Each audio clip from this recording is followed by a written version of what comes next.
निगुरे की महिमा अपरंपार। सतनाम साहिब बंदगी बंदी छोड़ कबीर परमात्मा। मैं आपको सत सत शीश नवाता हूँ। जो आपका बंधन करे सब कष्ट मिट जाता, कहे कबीर विचार। दोस्तों, कबीर कहें सारे लोगों को निगुरा होकर जगत समझाता है। साहिब कबीर जी आज बताने का समय है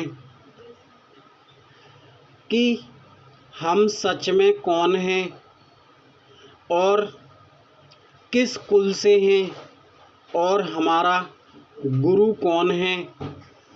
गुरु कबीर हम क्या करें, जगत पूछता है। भाई, आपके मन में भी विचार आया होगा कि इतना बड़ा बड़ा बोलता है, आखिर ये कौन है। दोस्तों, हम भूरा सिंह चम्हार कुल में प्रकट हुए। सोमवीर पिता का नाम और हमारा नाम जन्म पत्रिका लक्ष्मण है। 40 वर्ष पूर्व जन्म हुआ। वो पिता मोची का कार्य करते थे और हमने सोमवीर कबीर पर एक वीडियो बनाई है, आप उसको सुन सकते हैं। अब अगर हमसे पूछते हैं कि आपका गुरु कौन है, हमारे गुरु रविदास जी महाराज हैं। देखो भाई, मैं कोई मनगढ़ंत कहानी आपके बीच में नहीं सुना रहा हूँ।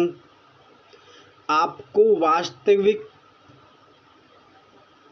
कहानी बताई जा रही है और जो सच है, स्पष्ट है, वो ही बताया जा रहा है।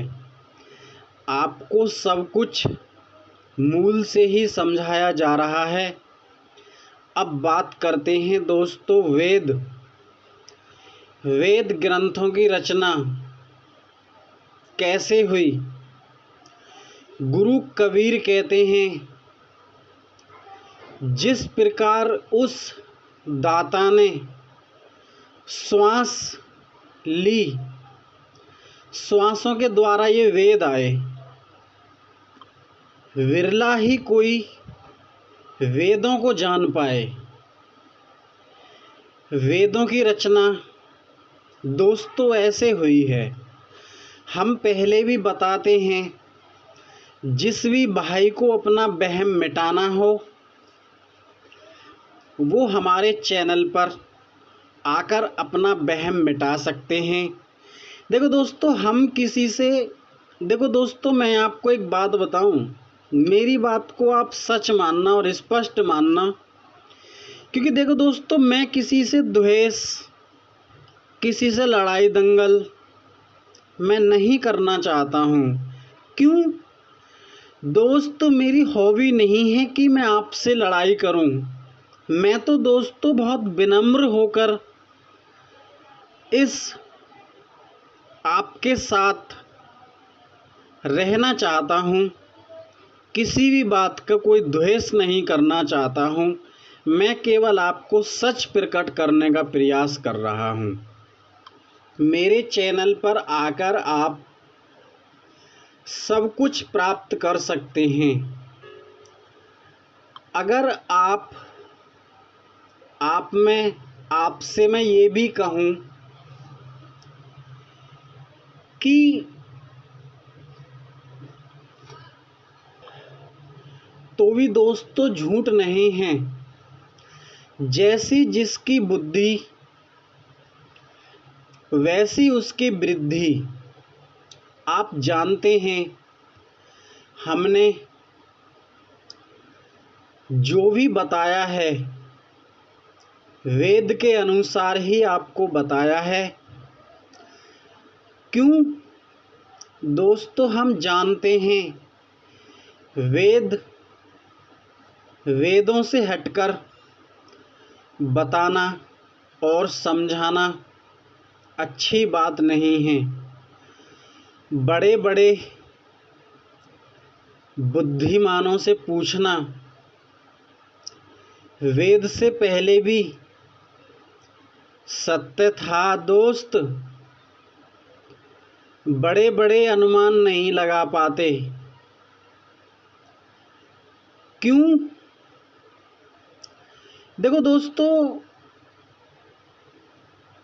मैं भी आपको वेदों से पढ़कर, समझकर, सुनकर, बाँचकर सुना सकता था, परंतु मेरे मन ने गवाही नहीं दी और मैंने आपको अलग से इस कलयुग की चाल ढाल को देखकर मैंने उस दाता की, जो सच्चा दाता है, जो ईश्वर सबका भाग्य विधाता है, मैं दोस्तों उस दाता की महिमा को गा रहा हूँ। आप मेरी वीडियो में जाकर आप स्पष्ट सुन सकते हैं और अपना निवारण कर सकते हैं। अगर हमने किसी भाई के लिए, किसी बहन के लिए, किसी पिता के लिए और किसी बुजुर्ग के लिए या किसी के भी लिए हमने कोई गलत शब्दों का, गलत भाषा का प्रयोग किया हो, प्लीज़ हम हाथ जोड़कर क्षमा चाहते हैं। परंतु दोस्तों, हमारी बातों को वो ही समझेगा जो ज्ञानी होगा। देखो दोस्तों, हम अपनी वीडियो में अधूरी बात क्यों छोड़ते हैं? आप समझदार हैं दोस्तों। एक बात बताइए, अगर हम आपको सारी बातें अच्छे से स्पष्ट बता देंगे तो दोस्तों आपका मेहनत करने का कोई कार्य नहीं बचता है। जब हम आपको सारा सच बता देंगे तो क्या आप उस कार्य को पूरा करेंगे? नहीं करेंगे। क्यों नहीं करेंगे? भाई, आपको तो सारा कुछ पता चल गया, फिर आपको मेहनत करने की क्या आवश्यकता, बताइए। तो दोस्तों, आप मेरी वीडियो को सुनकर आप ऐसा ना सोचा करें कि इस व्यक्ति ने अधूरी बात बताई है। दोस्तों, निवारण आपको करना है, आपको खोज करनी है सत्य की। मैं तो कुछ नहीं हूँ, मैं तो उस दाता की चरणों की धूल भी नहीं हूँ दोस्त। क्यों दोस्त, मैं तो बेचारा हूँ, बेचारा। जैसे होता है ना, बिल्कुल अधीन, और बेचारे का तो मतलब आप समझते हैं। देखो दोस्तों, हमने पहले भी बताया है आपको, हमें किसी से गलत शब्दों का प्रयोग नहीं करना चाहिए। क्यों नहीं करना चाहिए? क्योंकि दोस्तों हमारी वैल्यू खुद खराब होती है। आप एक बात बताइए, आप अच्छे हैं और किसी से आप गलत शब्दों का प्रयोग करते हैं तो दोस्तों वहाँ पर आपकी छवि खराब होती है। हम इसीलिए समझाते हैं, जो आज की डेट में गलत है वो अपना सुधरने का प्रयास करे। देखो दोस्तों, सुधरने का प्रयास मानुष जीवन में ही करना चाहिए, अन्य किसी भी जन्म में कोई सुधरने का मौका नहीं मिलता है। अगर दोस्तों हमसे कोई गलती हो गई हो, प्लीज़ हम क्षमा चाहते हैं। नमस्कार दोस्तों।